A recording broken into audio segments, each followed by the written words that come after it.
সাতক্ষীরায় নদী দখল, অপরিকল্পিত মৎস্য ঘেরের বাঁধ, পর্যাপ্ত ড্রেনেজ ব্যবস্থা না থাকায় পৌরসভা ও পৌরসভা সংলগ্ন এলাকায় দেখা দিয়েছে স্থায়ী জলাবদ্ধতা।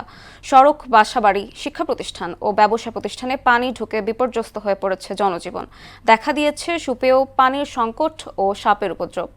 এমন পরিস্থিতিতে স্থায়ী সমাধানের দাবি জানিয়েছেন পৌরবাসী। আব্দুল জলিলের তথ্যচিত্রে তাহসিন তারিনের প্রতিবেদন।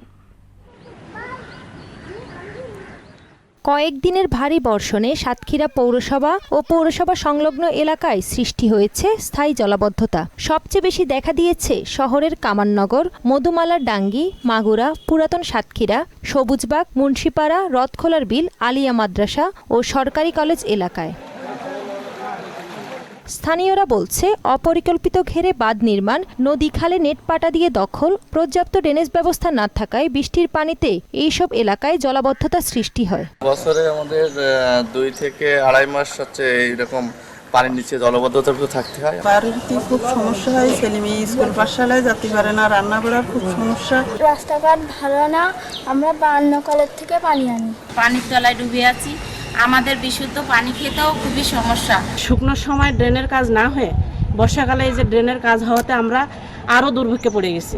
জলাবদ্ধতা নিরসনে অবৈধ নেট বাঁধ অপসারণ, খাল পরিষ্কার এবং পানি নিষ্কাশনের পথ উন্মুক্ত করতে মাঠ পর্যায়ে অভিযান ও দখলকারীদের বিরুদ্ধে আইনি পদক্ষেপ শুরু করেছে জেলা প্রশাসন এবং পরিষ্কার পরিচ্ছন্নতা অভিযান করছি। এরপরে যদি আমি এই ধরনের তথ্য পাই বা আমার প্রশাসনের কোথাও থেকে পাওয়া হয়, তখন কিন্তু আমরা কঠোর ব্যবস্থা নিব এবং আইনানুগভাবে যা করা প্রয়োজন সেইভাবে করা হবে। প্রতি বছরের সৃষ্ট জলাবদ্ধতা থেকে দুর্ভোগ লাঘবে দ্রুত কার্যকর পদক্ষেপ নেওয়ার দাবি জানান ভুক্তভোগীরা।